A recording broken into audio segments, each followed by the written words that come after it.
प्रथमतः आपण चौघांनी आपला परिचय द्यावा. आपलं नाव? मी डॉक्टर पुंडे, अहमदनगर अहिल्यानगर मध्ये राहते आणि मला ही परिक्रमा करून खूप खूप खूप छान वाटलं. आणि आध्यात्मिक परिक्रमा केल्याचं मला जे हे आहे ना ते काय म्हणायचं त्याला साध्य झालं. म्हणजे खूप मस्त वाटतंय आणि असं अजिबात थकवा नाही, काही नाही, एकदम मस्त वाटतं. ह्याच्या अगोदरही आपण परिक्रमा केलेली आहे दुसऱ्या आयोजकांबरोबर, तर इथे काहीतरी आपल्याला कसं वेगळं वाटतं का? काय खूप फरक वाटतंय आणि हे आध्यात्मिक असल्यामुळे आणि रोज असं संकल्प करायचा, नंतर ते असं सर्व काय म्हणायचं त्याला जे आपण आरती करतो वगैरे त्याच्यामध्ये असं खूप छान वाटतं, असं एकदम मस्त वाटतं. आपला अगोदर पहिले परिचय द्यावा. मी सौ शैलजा विनायक सागडे, तालुका कर्जत, जिल्हा अहमदनगर या ठिकाणाहून आमच्या ठाकूर डॉक्टर पुंडे या परिक्रमेला जाणार होत्या. त्यांच्याबरोबर माझ्या मिस्टरांनी अगोदर बुकिंग केलं. ह्या सर्वांनी आमच्या ग्रुपने अगोदर केलं.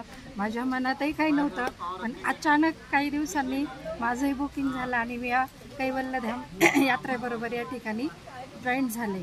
या ठिकाणी जॉईन झाल्यानंतर आम्हाला नर्मदा परिक्रमा करताना आम्ही कुठल्याही प्रकारचं मनामध्ये काहीच आम्ही अगदी अनभिज्ञ होतो, काही माहीत नव्हतं.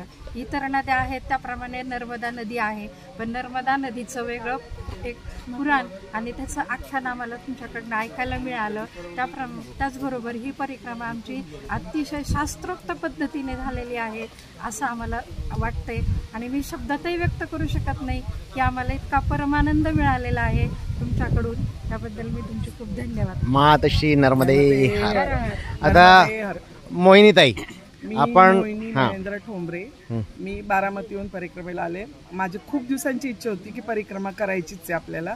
माझी मामी म्हटली आपल्याला जायचं का? आपण म्हटलं हो जायचंय.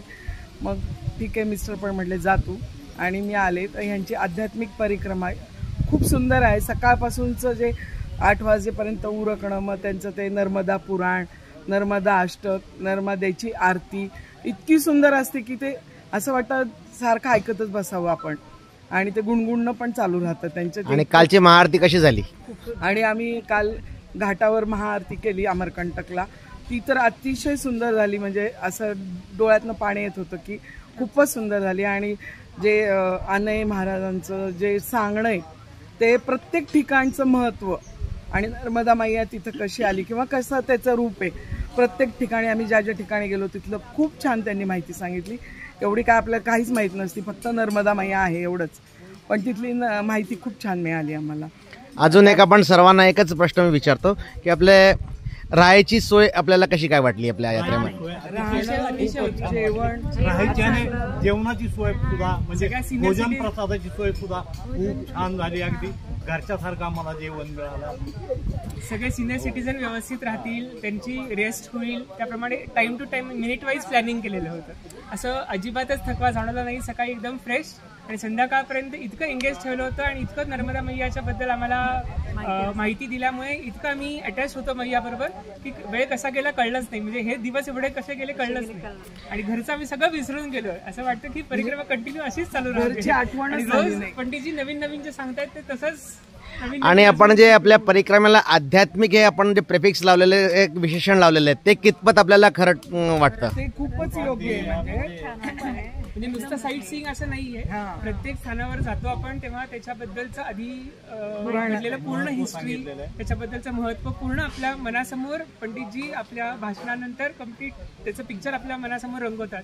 आणि ते पिक्चर आपण समोर जाऊन जेव्हा जातो, जेव्हा दर्शनाच्या वेळेला अक्षरशः ती अनुभूती, ते पूर्ण प्रसंग, ते पूर्ण कथा पंडितजींनी सांगितलेल्या शब्दामध्ये आपल्याला तिथे दृष्टिक्षेपास येते. खूप एकदम त्यांच्या वाणीतनं पूर्ण त्यांनी आत्ताच समोर आपल्यासमोर ती गोष्ट घडली असं पूर्ण प्रकट केलं. मातश्री नर्मदा.